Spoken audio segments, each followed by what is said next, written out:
Those heads, this is really serious. Right now is almost go time in Russia for their nationwide nuclear drills if they've not already begun. That is the possibility, is that these tests have already started, because it's almost 8 a.m. In fact, it is now 8 a.m. in Moscow, and in Vladivostok, it's already later. So I'm going to show you all this stuff. It's in afternoon, like 3 p.m. in Vladivostok. Those drills may have already started there.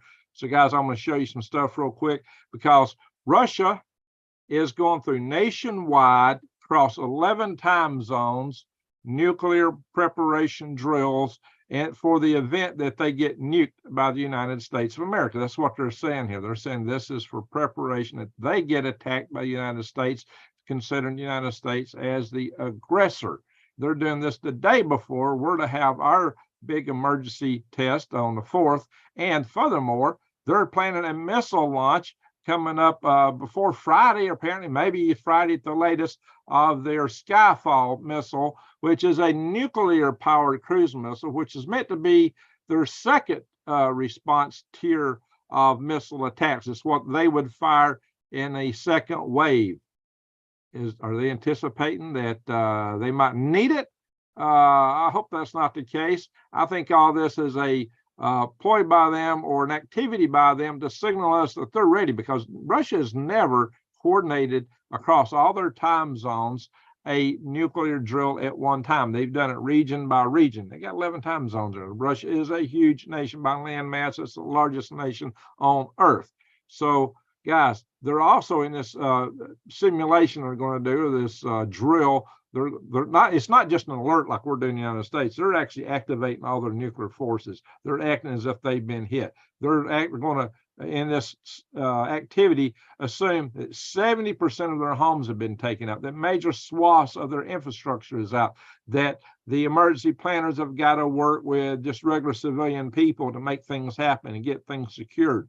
So this is a big level exercise, unlike anything we've done here in the United States. Of course, in Russia, they have bunkers and places to take care of their people. What are they going to tell us on the 4th? Tuck your head between your knees, go to that nuclear shelter that we don't have, that at least it's not for you or me. Oh yeah, the elites, for the continuation of government, how their continuity governments, what they call it, COG, do have their facilities to run into, but you or I don't have tickets to those. So, you know, we're out left to our own. But in Russia, they're taking care of their people, and they're going through this big exercise to show people what's going on. So I'm going to show you some stuff here real fast, guys. I'm going to try and make this a quick video because I got some other work to do tonight. Oh, that's not what I wanted to share. I was going to share that later. Come on, let me do a cancel share here. Whoops. Stop share. Sorry, guys. You're live and you get in a hurry. Sometimes you misfire. Here we go. All right, here it is.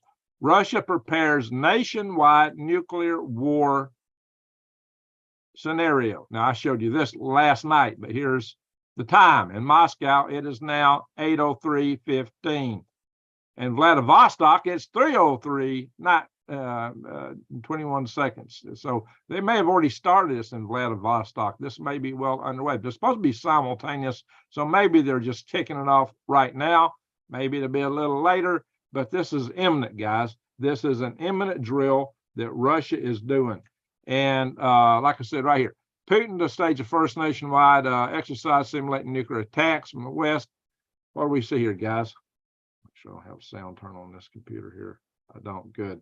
So I'm going to pull up a chat room here. All right, guys, so who's in here? We got 101. Very good.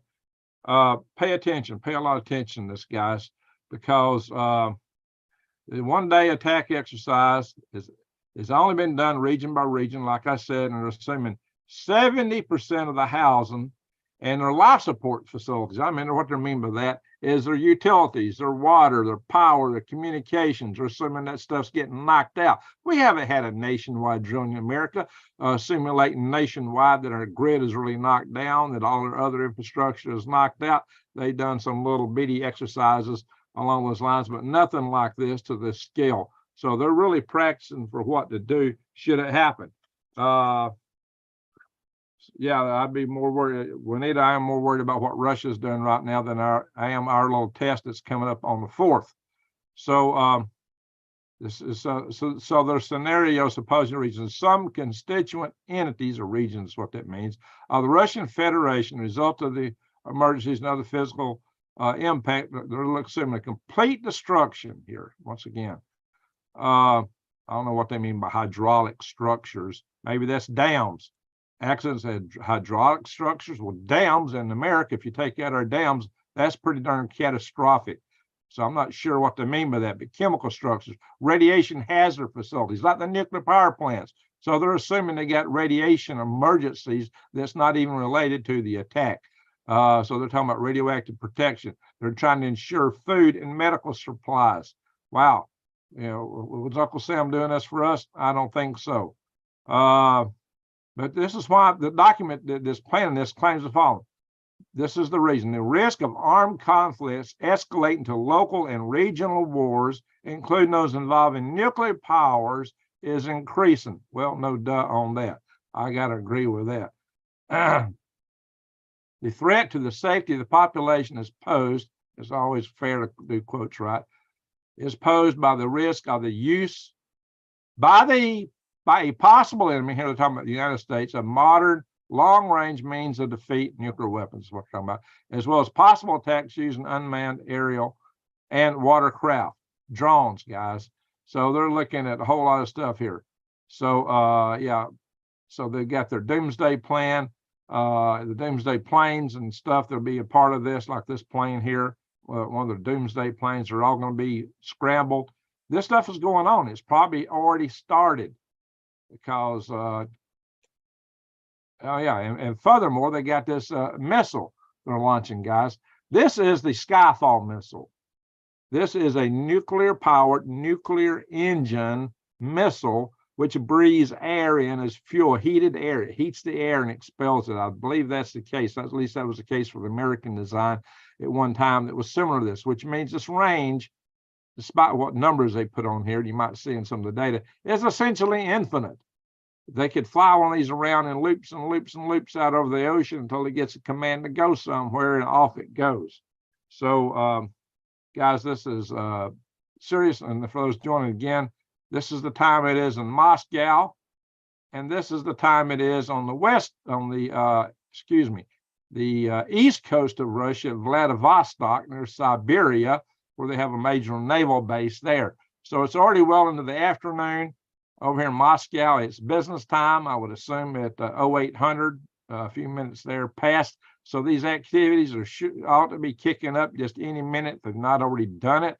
It'll be coordinated across 11 time zones. This is supposed to be a day-long exercise.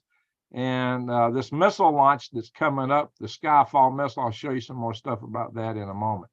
So, but this missile has been tested twice before, 2017 and 2018, and it had an accident in 2018 when they tested it, and it created a mini Chernobyl, as it's called or claimed, because it leaked a lot of radiation from its engine when it went down.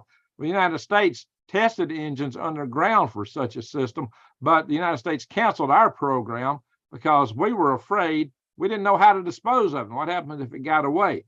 Our missile was going to be pretty devastating. So the fact that they're even testing a nuclear-powered cruise missile is a little bit on the side, in my humble opinion, of insanity. But that really speaks to the level of fear that Russia may have. They are apparently actually concerned that we may be about to attack them. Is that the case?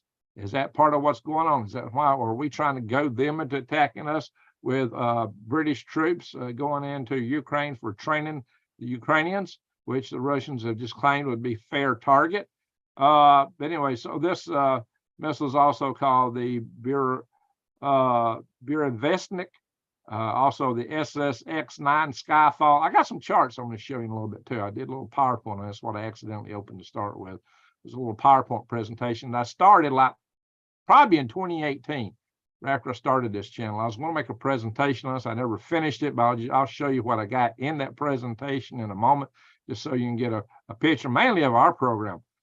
Russia may be testing nuclear-powered missiles. See, this is in the hill. This is in lots of there's a range of 14,000 miles. That's immaterial. The nuclear engine is essentially infinite. I don't know where to get this. It may be the test is intended for 14,000 miles. But this missile doesn't have a closed range like that, that is, if it's heating the air to be expended, which our design was intended to do. Now, they claim this one is not going to be as radioactive in the waste products of the engine as the one we had, but I don't know, guys. I'll tell you more about that in a second when I show you our missile that we were working on back many decades ago.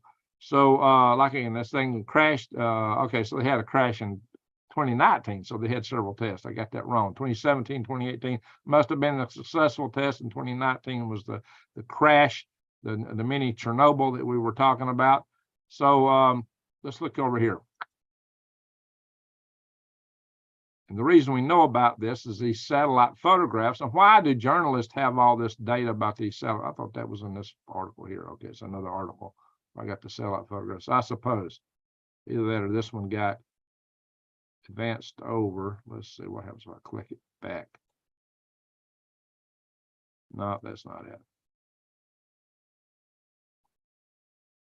I had some pictures here a minute ago of it on the pads.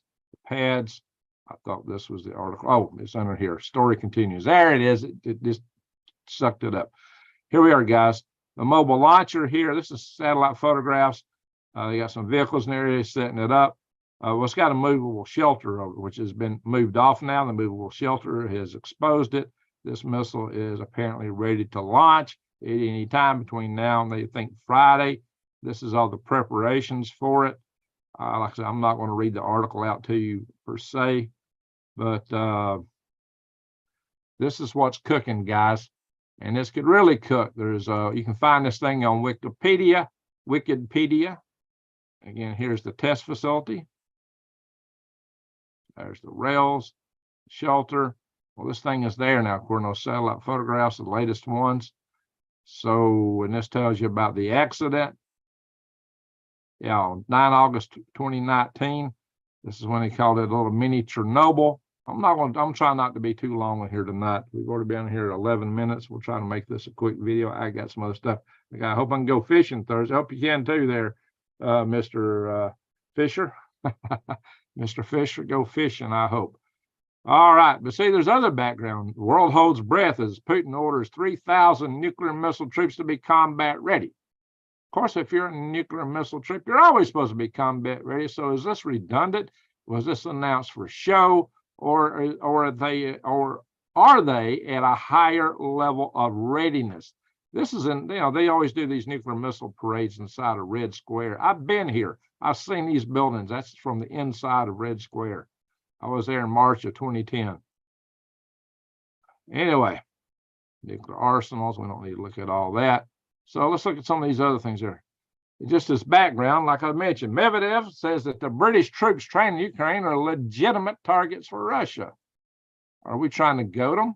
What happens if British troops are taken out? Do we respond? How do we respond? Guys, we're on a slippery slope to World War III, and Russia is already practicing for it to be nuclear. And is that why they've got the Skyfall missile on the launch pad? Is that the response? They think they got to use the only one that got the test one. So here's the other rumor I'm hearing. The other rumor I'm hearing, I've not found it substantiated in the articles I found on this, but what I've heard is that this nuclear-powered nuclear missile is going to be tested with a nuclear warhead on it. Why in the world would you nobody conducts a missile test with nuclear warheads on the missile? That is scary. What is cooking, guys? Is that for real? Are they really going to test it with a nuclear missile on it? I hope not. But if so, that is extremely alarming. I'm trying to get the chat to go down the bottom. All righty, guys. So we got 160 in the room. All righty. So real quick, I am going to end this share here. See, Medvedev, we have no option but to confront NATO. I presented this to you guys last night.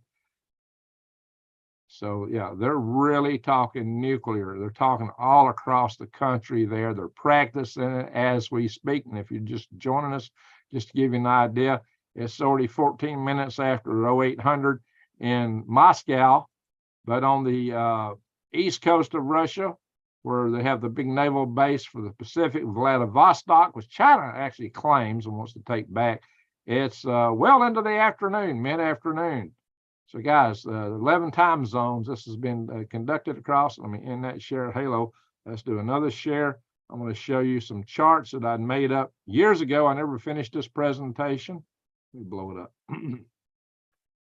All right, see, this missile's got many different names. The 9M730 Burevestnik, which the Russian name in English is Petrel, and NATO calls it. Now, this is the NATO name for it, SSC-X-9 Skyfall.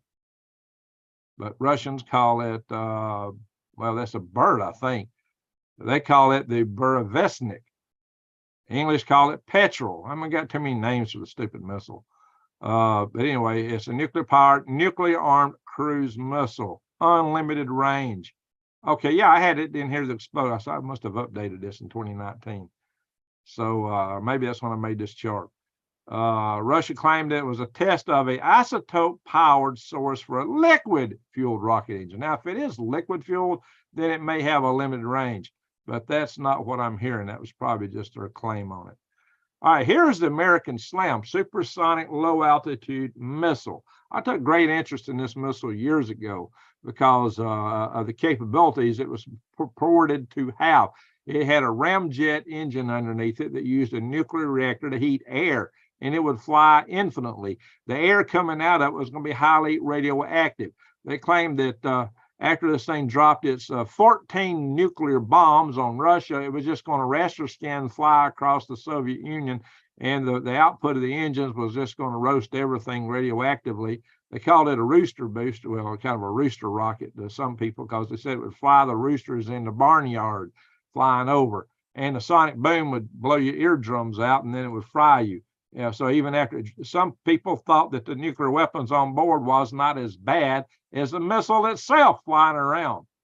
And we had another name for this, Project Pluto, or Flying Crowbar. Again, it's officially it's called the Supersonic Low Altitude Missile, the SLAM. But I first heard of it as the Flying Crowbar. It's also called Project Pluto. What does that mean? Last planet, farthest out thing you come up with. Pluto is kind of the god of death or something like that. Anyway, so guys, this is serious stuff here. This missile was intended to have, again, it's going to have an infinite range. I don't know where they come up with this, 113,000 miles. It's burning air. I mean, it could just keep going. And that's a lot of miles. The Earth's only 25,000 miles in diameter. So airspeed, this thing was going to go Mach 4.2 at 30,000 feet. But they thought after it dropped its bombs, it would drop down. It's going to take radio commands up to some fail-safe point. It's going to use the terrain and contour matching to navigate. So yeah, we do that on the F-15. Now, I was involved with the F-15 computer. It had had maps in it they could use for flying around. So that's an older technology. Of course, you have gyroscopes for your attitude, and you've got accelerometers for how you change in your rates. So between those, you can get a pretty close approximation of where you want to go. We use GPS to get to fine-tune exact locations, and Russians have their own GPS type system they call GLONASS. And I just heard of a recent test being done at Cheyenne Mountain for disrupting GLONASS. Is that so that the Russians can't precision point their ICBMs that they would use to take out Cheyenne Mountain, which is where NORAD, which coordinates these nuclear strikes in part, is located. It maps all the satellites flying over it, and it maps the warheads coming in. I guess that's part of Space Command now, which is what this button on my cap is for. So this is the American version. American version had 14 nuclear warheads, bombs on it. It had these big solid rocket boosters to launch it. There's your big turbojet and nuclear reactor had been there somewhere sucking air into it. So this was a pretty serious thing. And they actually tested the engines, and they tested them in an evacuated underground tunnel somewhere in Nevada. The Tory 2A, I don't know why the engine was pointed up that way, and the Tory 2C. So they actually tested these engines, but we canceled this program simply because we didn't know what to do with it. We didn't know how to handle this thing, just to shut it down if it went awry. during the test flight. And then even after the test flight, where do you send it? So there was a lot of issues with this missile. I'm gonna stop the share on that. Halo, yeah, see, this is, some people will ask about this little logo here. Space Command. They were supposed to come here to Huntsville for headquarters. That's where they were going to come, and Joe B stopped it, the president of the United States, because Alabama did not voted in a way he did not favor in regards to abortions. And that's what it all boiled down to. Let me go back one more time and share this stuff. This is the time in Vladivostok. It's mid-afternoon. That's eastern Russia, where they got the big Pacific naval base. In Moscow, it's 08:20. I can't get my controls here. Why not? There we go.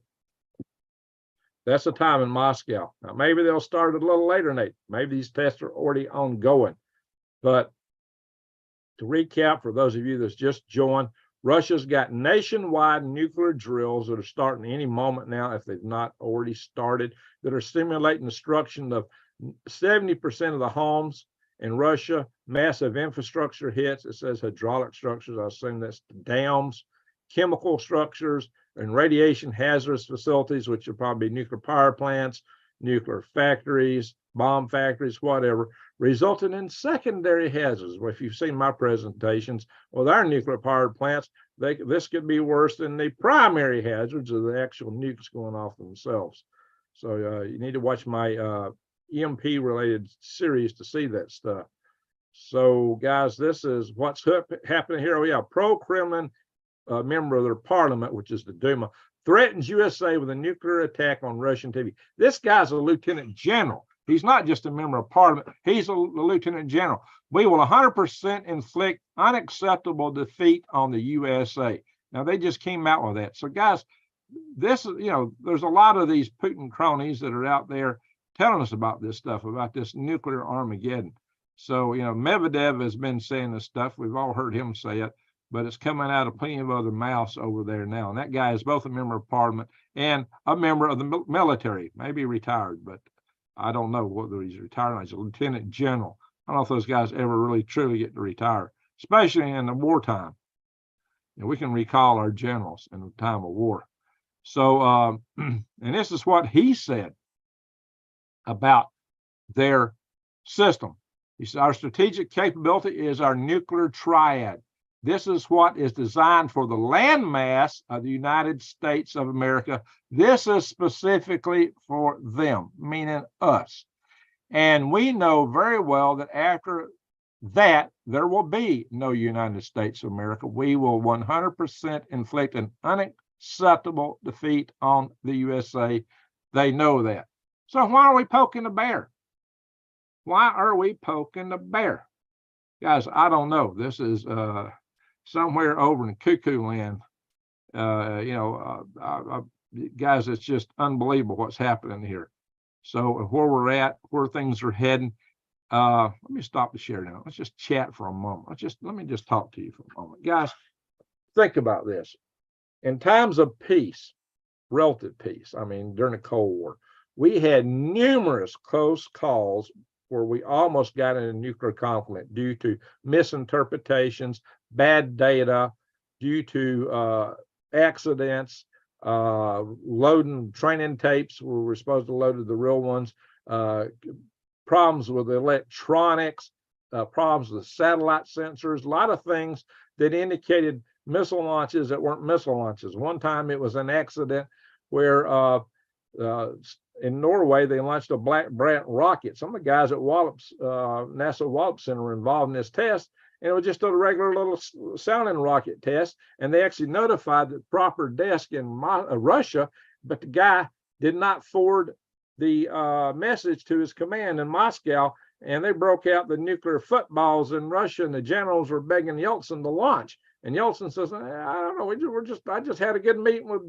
Bill Clinton, and I did not think, that he's wanting to attack us right now, So they thought that one missile looked like it's coming up over the Barents Sea at first, and one missile coming over the Barents Sea was a scenario they considered we'd use to EMP them, and then our missiles would be coming over the poles right after that.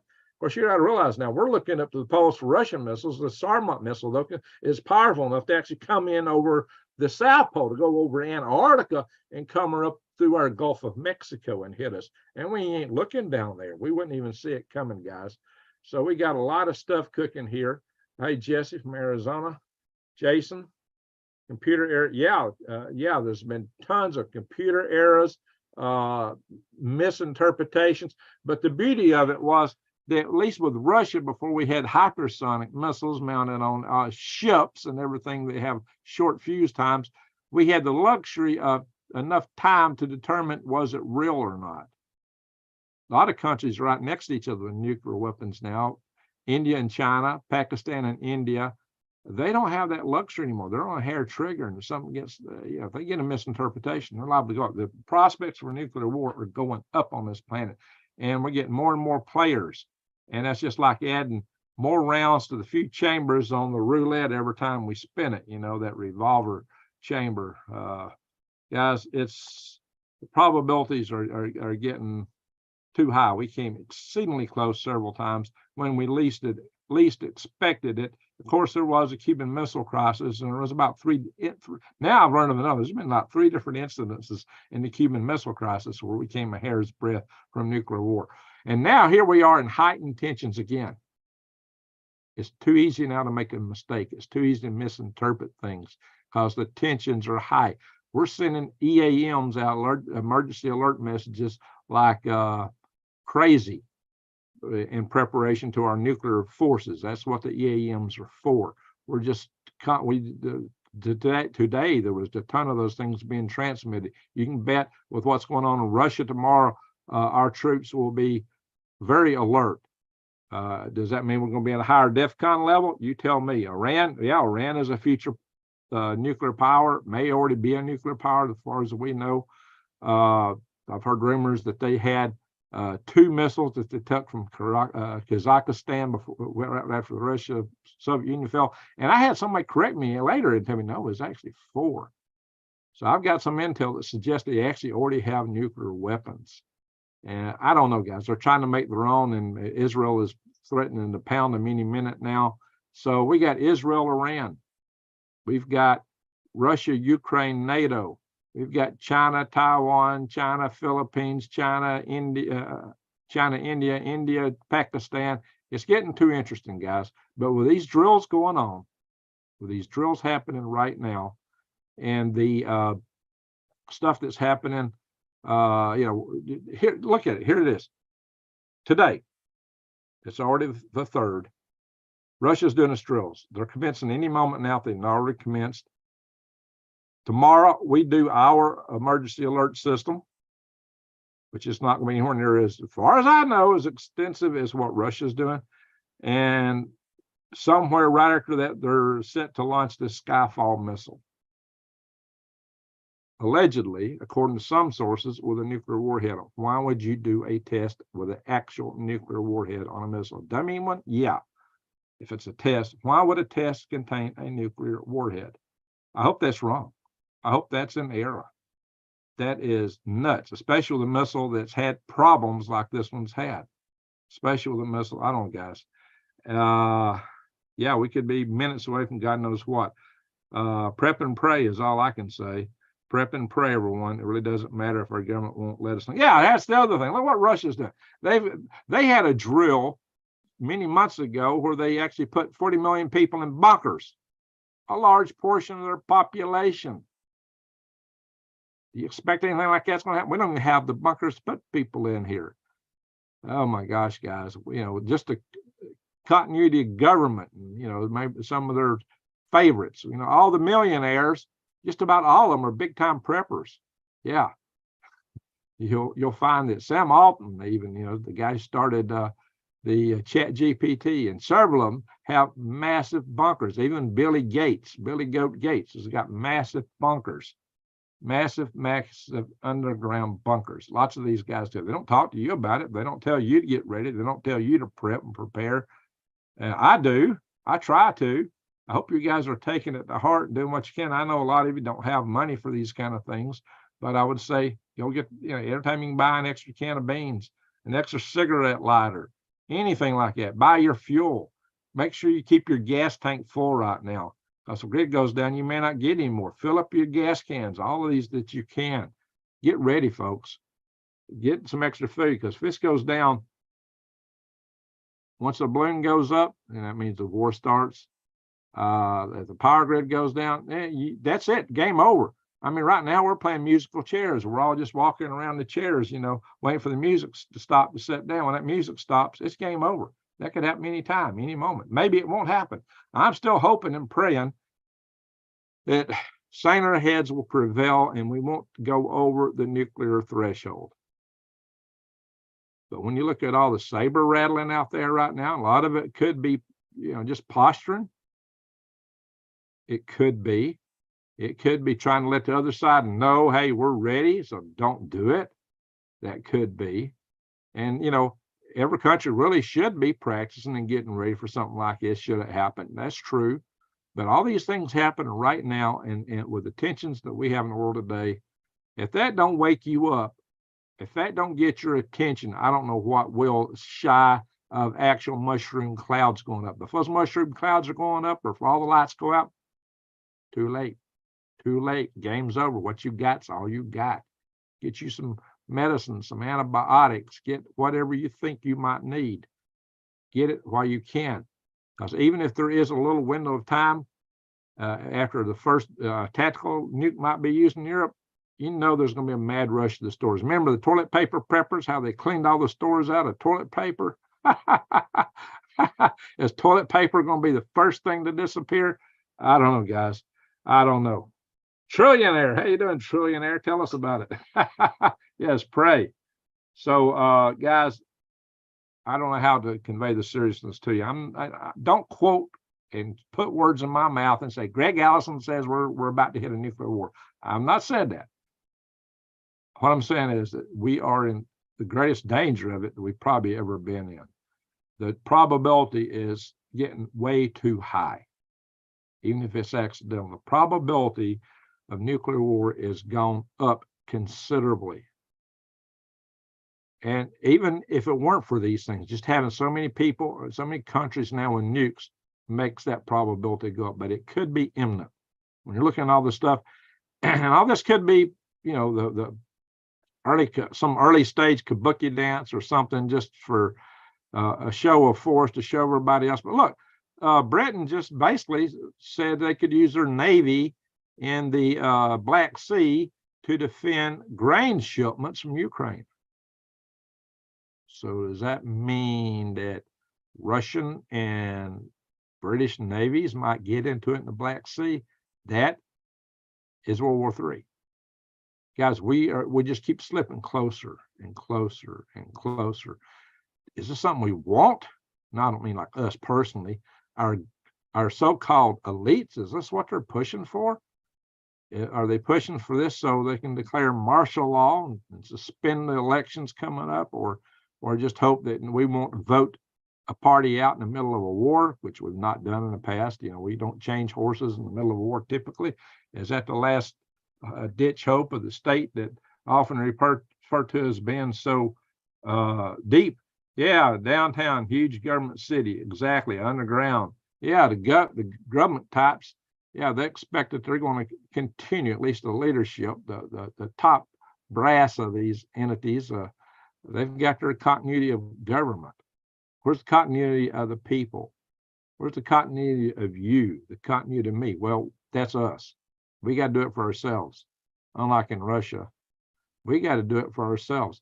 I'm not laying blame to one side or the other side, but when the missiles start flying, it don't matter anymore. All that matters, and this is what I've been bringing to you guys. What matters then is your survival, your family, keeping your family safe. I know you're going to care more to keep the family safe than anything. That should be the top priority. Get right with your maker. Be centered. Don't panic. If you panic and lose your head, you might actually lose your head.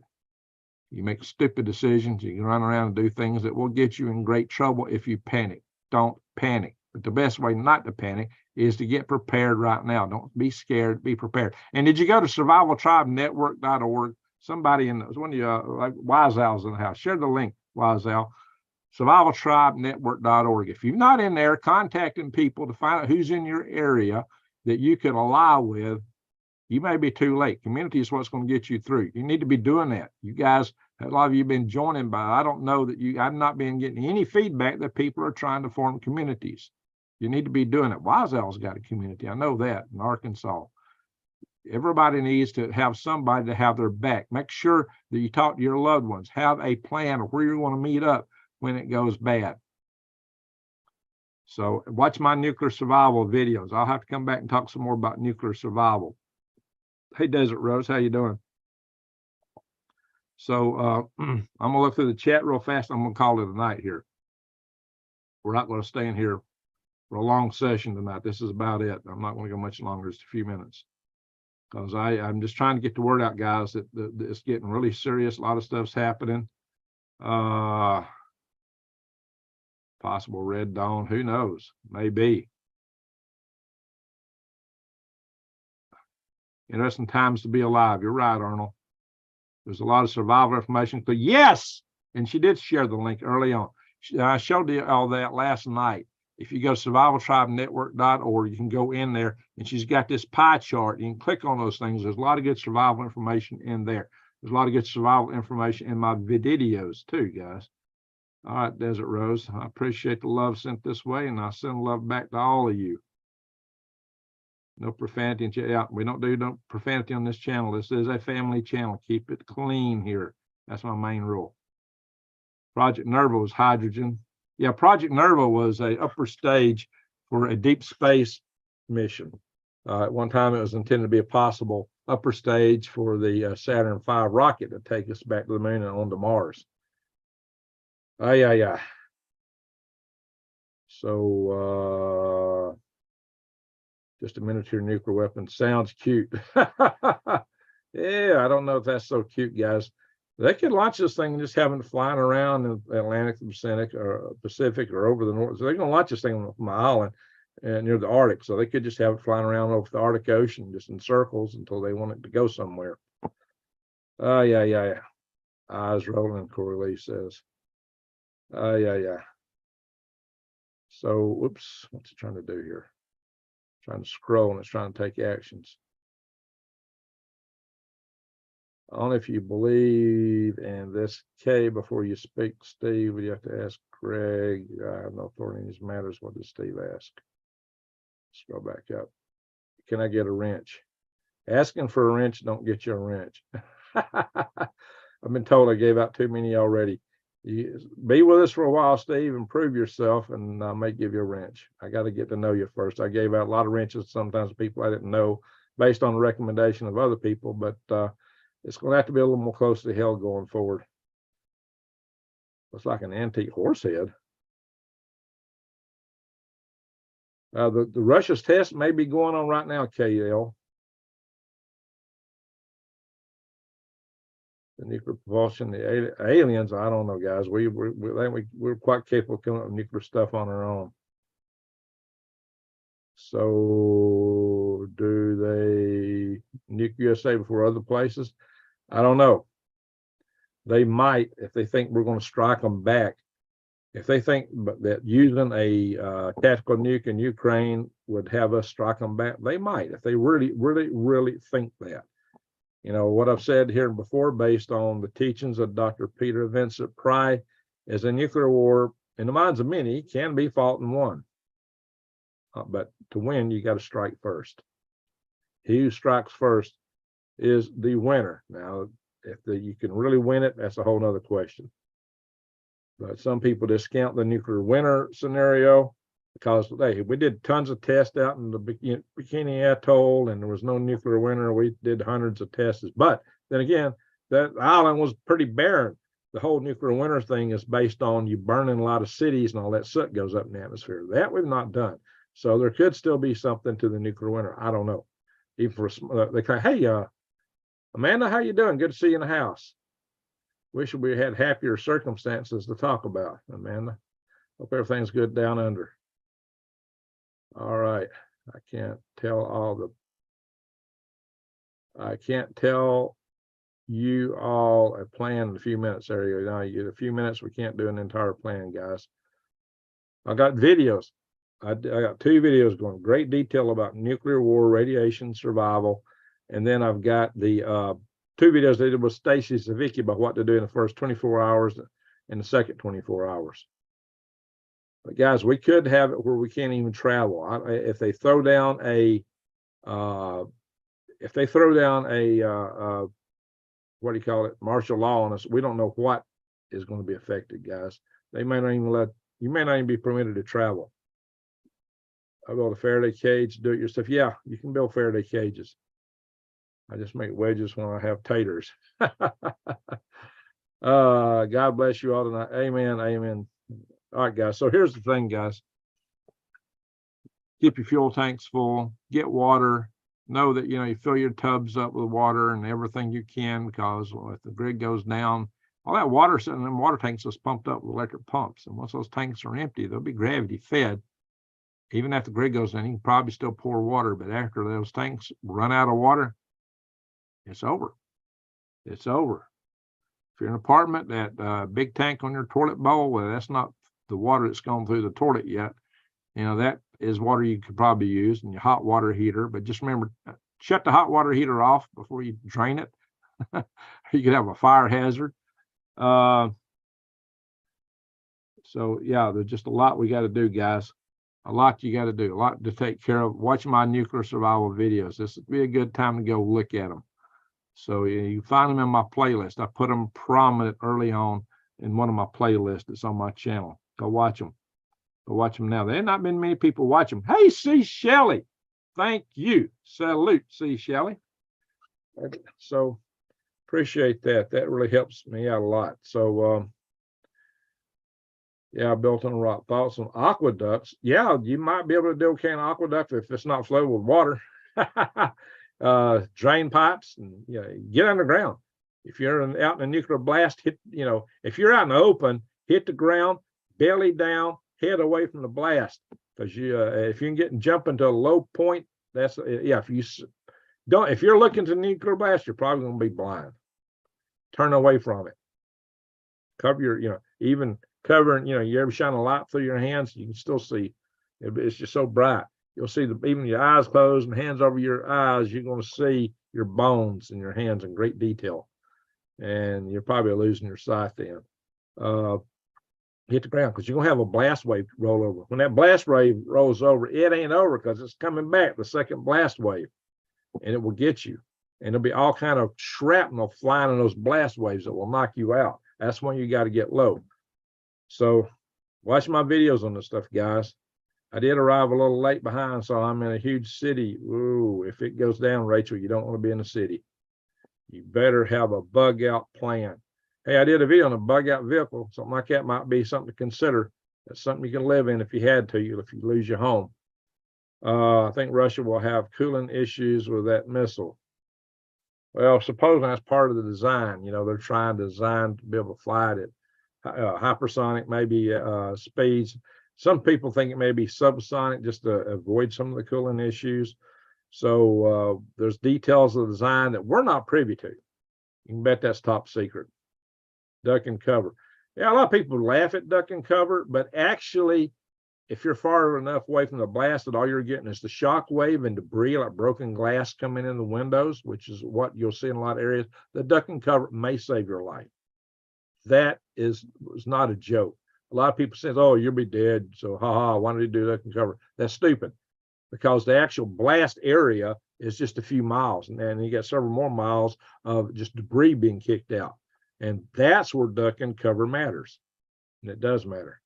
If it's a low altitude airburst, then can be reflected waves if you're far enough from the epicenter. If you're far enough from the epicenter, you got a good chance of surviving the blast.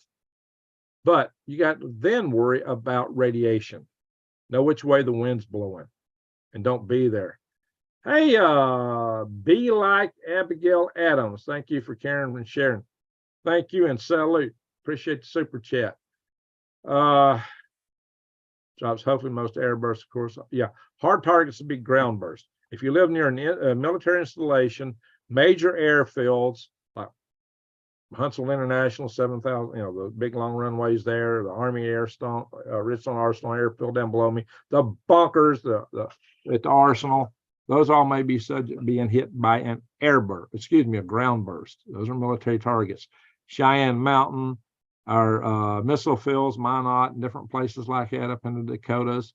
They're going to take a lot of ground burst in those areas, massive ground impacts, and it's going to kick up a lot of radioactive debris that's going to go in the atmosphere and form huge fallout clouds.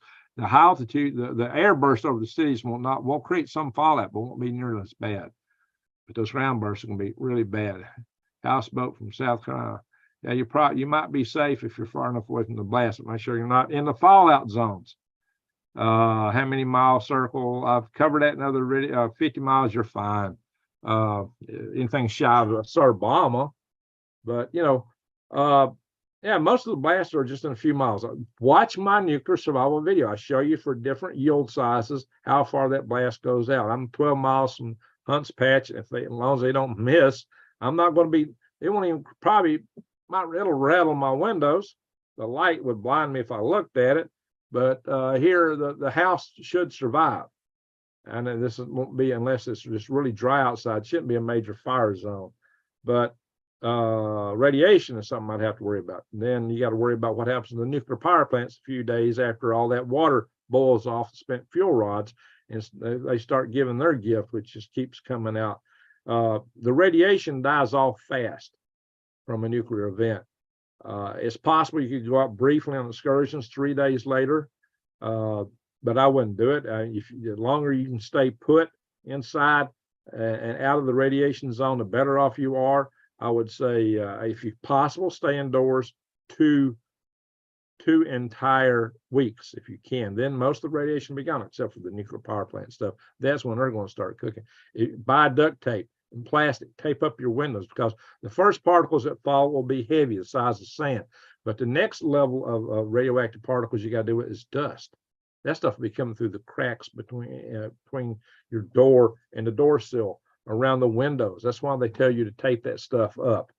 Another thing to bear in mind, if you're outdoors and this thing happens, when you get indoors, those clothes you got on are probably covered with radioactive stuff. Good possibility. You got to take your clothes off and put them in a disposable bag and put it somewhere you're never going to touch it again, and scrub down with soap and water. So basically, you got to get naked and get a shower while there's still water available. And then you probably got to get a partner to get those hard to get to places. So forget all the niceties that we normally consider. It's just getting the job done. It's just staying safe, getting the radiation off. I've checked FEMA nuke maps, yes, and I show those in my nuclear survival videos. I'm telling you, everything I'm telling you and more is in my nuclear survival videos. And even shows you shelters. They have even quick and dirty makeshift shelters. What'll I do? I'll get a table and throw it over this desk and this table here. I'm going to chunk stuff in there. I got big water tanks on the other side of this. So if I stay low, I'm out of the direct radiation path. And I can chunk some stuff under my desk here and chunk all these books on top of this table, and thermal mass, and not thermal mass, just mass. The more mass you can put between you and the radiation, the better off you are. You might need oxygen. Well, you'd be surprised how long oxygen will last in a room, in a house, quite a while actually. If you start feeling dizzy, it might be from a lack of oxygen. Then you better break something open and get some air in. A lot of the underground shelters show makeshift little fans to pull air in, because they're small and you do have to get air into those. You can have flapper fans that you activate with your hands. Some show ideas for little bicycles that you run. Yeah, you'll have to get air in and out, but you want to use HEPA filters. Yeah, Joe Scalzon's got a good thing on that, but if you're not already relocated, hey, my place in Arizona would be great, but I don't know if I can get out there. If it happens right now, I'm out of luck, especially while I'm here. And I ain't got that place set up yet. So that's a great place to be in a time like this, but getting there might be a trouble because it's a 2-day drive. Now, if we know it's about to happen and it ain't happened yet, I could escape and get out there. I could hop in my bug out van and bug out all the way to Arizona. That'd be great. But if we get an EMP and all the fuel stops, I might be out of luck. Unless I find a way to carry extra fuel with me on the way out. Let the dog, well, whatever. Yeah, it's going to be the least of your problems. But you got to remember, you got to have a way to take care of waste, guys. Get you some buckets, 5-gallon buckets. If you don't have a rim to sit on, get some of those little pool noodles and use them. And close, do your business in the bag and bag it up. And then you look at taking it out later. If you got an animal in the house, you want to bag that up too, because the bacteria from your waste matter can do you in. Keep that in mind. Have a ringside seat and airburst and Nellis. Oh, Jason. Yeah, that's scary. Well, I got Redstone Arsenal down the way from me, but as long as it, I'm out of the direct blast areas unless they miss. Yeah. All right. Get boxed with dirt and put a corner for your dog. Well, hopefully you got him trained well to use dirt. Cats do that. How long the air? Well, it just depends on how many people you got in there breathing. It actually should last a long time, quite a while. But like I said, if you feel yourself getting dizzy, that's like an altitude sickness. That means you got a deprivation of oxygen. Then you know that you might need to start cracking things open. The worst days will be the absolute worst days. You really don't want to crack a window or anything the first 3 days. Food Saver, Mylar, there you go. Entire garden in your back room. That's good, Tracy. So you're in there, Nellis too, trillionaire. Well, good luck with that. American Blackout, yeah. Russian guidance systems never miss. Well, especially if we're disrupting their glasnost, they may have a lot of them missing. That's a problem. Hey, New Days. Thank you. New Days just shared the part 1 and part 2 videos that are on my channel. Check those out, guys. If you've not watched them, watch them now. Watch them now. You'll really need to watch those videos and take notes. Download the video. Take notes. Share that video from my channel as many people as you can. Those 2 videos. If the science in the front part's too heavy for you, just skip ahead till you find the part where I'm telling you how to do little makeshift shelters or whatever little bit of knowledge you need to find. It's there in those videos. Pies are often found at Goodwill. Well, if you can make it to Goodwill, but you got to remember, if you wait the last minute, there's going to be a rush on everything. You better be getting stuff now. Get stuff now and get prepared. Russia's doing it. They're doing it right now. We need to, if we're not at DEF CON 2, I'm sure we'll be soon, says Kale. I have no idea it's classified, but it wouldn't surprise me. It would not surprise me for us to be at DEF CON 2, given what Russia's doing, given what's cooking, given everything going on. Nothing would surprise me right now. I don't know what level we're at. Anybody that says they know are pumping smoke at you. And there's plenty of channels out here that just pump smoke at you like crazy. They tell you all kind of nonsense. I'm just trying to give you the facts, guys. All we know for a fact is that Russia's doing their drills today. We got our alert tomorrow. We've got a Russian missile on the test pad, apparently ready to be launched. Rumors has it, and I'm putting it as rumor because I haven't been able to confirm it yet, that it's actually going to carry a nuclear warhead. It's crazy. So, but even just testing that missile is crazy just because of its nuclear engine, which is, they've already had issues with it. They already created a mini Chernobyl with an accident in that thing already. So if I could stomach to freeze dried food with the smell of dog poop, and so I hope that, well, you might have to tell Poochie bye-bye. I don't know, guys. You got decisions to make. You have decisions to make. Like when the towers will turn us into zombies Wednesday. Hey, okay, guys, I'm gonna go live Wednesday. I think just for the sake of that, I'm gonna leave my phone on so you can see if I turn into a zombie. I'm gonna tell you something. I went to that tower, made that video, the zombie video. Now, inverse square law. The strength of a fill is inverse to the square of the distance away from it. Inverse, like you take 1 over the radius with a squared. So if you've got a fill strength of a certain, let's say a fill strength of X, then 1X.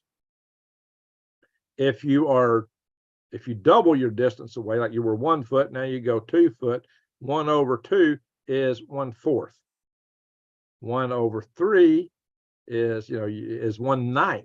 It falls off fast as you go away from any radiative source that's a point source that radiates out in all directions. It's 1 over R squared is the amount the radiation falls off. It falls off very fast. So here where I'm at, the signal from those towers is very weak. That's why you need all the amplifiers in these devices. That's what transistors are. They're amplifiers. We used to use tubes, vacuum tubes for amplification. You couldn't get enough vacuum tubes in this. To do what this thing does, you'd have to fill this whole room up with vacuum tubes, but the transistors are amplifiers. And that's well, a lot of them are. Some of them are latches to latch data in. Inverse square law. Haven't heard that in a long time. Oh, I've got that in one of my videos, actually. Hang on. So I did talk about inverse square law, guys. So you're gonna let Drops is electrical engineer. He knows about that. Inverse square law. Some people are saying, oh, you know, these 5G makes oxygen rotate, so you won't be able to absorb it and breathe. Guys, I don't get dizzy when I get under those tires. I think I can take my oxygen meter with me and just show you it's not going to change. Oxygen is not a dipole molecule. Dipole molecules get jiggled by radiation that has a wavelength that's resonant with the size of that molecule. Water molecule is a dipole molecule. And so that's why it's the water that heats up. It's the water in your skin that will feel the effect and actually stop the 5G and 0.9 millimeters or 64th of an inch going in. It's not even getting to your veins. Now, the 4G will go deeper. Other signals will go deeper, but the 5G does not. So the 5G is not turning on anything inside of your blood vessels. So, and if you don't believe that, well, you can watch me. Caveat, if I get called into a meeting Wednesday, I won't be able to do it. But if I don't get called in a meeting, I'll go live on here and I'll turn on my phone and we'll see what they'll just say. This is an emergency alert. Had it been a real message, you'd have been instructed what to do. I'm really curious what those instructions would really be, because I really think about the only option the guy at the federal level is stick your head between your knees. I mean, they don't have bunkers for us. What are they going to do? Report to your local FEMA center. I don't know, guys. Do air purifiers or anything similar have any use? And follow that? Yeah, HEPA filters. I got HEPA filters out there on my. I got these big machines for purifying air for growing mushrooms. Maybe I should go grab the HEPA filters off that if I had to. Yeah, that'd be the best way to bring air into a bunker is through a HEPA filter. It will take out a lot of the particles, guys. You could do an upper decker if the toilet is filled up. Upper deckers where you take the back lid off the toilet and drop a deuce in the tank. I don't know what deuce you're talking about. All right, Mr. Fisher. So, guys, we need to go. I got to go. I got some other work I got to do. Seriously, and before I go to bed. Don't forget the bio aspect. Well, yeah, you could have a bio attack, but then again, taping up, putting the tape over your windows and doors. Russia originally had a weaponized version of smallpox that they developed before we had genetic engineering, which is a lot more virulent than the regular smallpox. They bred this thing using just selective breeding. And they had refrigerated warheads. They were planning, in a case of a nuclear war, after they nuked us, to then fly the refrigerated warheads in and spread smallpox. They thought, it would catch like crazy and wipe out whoever the nuclear weapons did not wipe out. Now, supposedly, they don't have that anymore. That came out when the wall fell. Satellites on balloons. Well, what are you talking about? Ain't no satellites hanging on balloons. There are balloons that have satellite type capabilities, but satellites are not hanging from balloons. All right. A small village. Of all the comments to read aloud. All right. Well, what is this? Oh, wait a minute. All right. Punjab prep first EMP test in USA was with a balloon. Okay. Yeah. All right. Don't put anything in the toilet tank. Yeah, I'd be real reluctant about that. All right, guys. Yes, thank you. See, Shelly, thumbs up would be most appreciated. We got 262 in the house and only 172 thumbs up. Help me out with Al Gore has no rhythm, guys. This channel gets squashed a lot for the content I put out. I get very few views, and my subscription level is kind of low. You guys can help me by sharing my content as much as you can, especially these nuclear survival videos. The videos, y'all like to hear what's going on. You like to hear us talk about war potential. but you're not really into watching what to do about it too much. You know, watching my bug out van video, watching my water purification video. You really need to watch those things, guys. The water purification video is gold. So I got a lot of videos that are under watch that you guys need to see. Spray foam works for sealing the windowsills. All right. So you can go get that at Lowe's or Home Depot. Alrighty, Punjab Prep. Appreciate that. Alrighty, folks. We're going to call it a night here. I got stuff to do. This is not a regular live session. This is kind of an emergency live session to bring you guys. Do we need a blue roof? I don't think so. This is here to bring you up to speed with what's going down. Just so you know, keep your eyes wide open and head on a swivel, because that's what we do as swivel heads, right? And, you know, subscribers of my channel, we're known as swivel heads, because that's what you do. Space was made in Hollywood basement. No. Coco Joe, you know better than that. Anyway, Bluefoot Homestead, morning to you. Anyway, guys, appreciate y'all for being here. Thank you all, one and all. Patrick, thank you, Greg. Yeah, rolls of plastic and duct tape. Yeah, you can go get those at any of your building supply stores right now, or any place that sells painting supplies. Probably even Harbor Freight, God forbid, if you have no other options. But those are good things to have. Lots of duct tape, lots of plastic. So, and keep your tank full. Keep your gas tank full. Keep your refrigerator full, although you're going to eat that stuff real quick. Buy the long-term food storage when you can. Check out prepwithgreg.com. And you better get seeds while you can get them, guys. Get seeds. You may not get another chance. Go to True Leaf Market. Links in so many of my videos to these places. Go do it. Go do it now. Thank you all for watching. Thank you, Super Chatters. Yes, thank you so much, Super Chatters. And thank you, mods. Thank you, New Days, for sharing so many links in here. Thank you, Wise Al, for what you've done with the Survival Tribe Network.org. Appreciate that, guys. Check that out. If you've not been there, go Survival Tribe Network.org.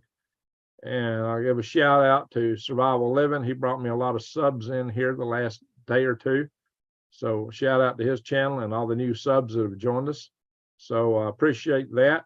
And again, thank you all for watching. Let's hope and pray that this stuff don't go bad. But start contacting your loved ones and come up with plans to come to your whatever place you guys want to rally at. You'll need to figure that out, how to handle that. Get that worked out now. Good. Let's pray that this is all just a big kabuki dance and nothing comes of it. Anyway, guys, thank you all for watching. And with that, I'm going to say good night.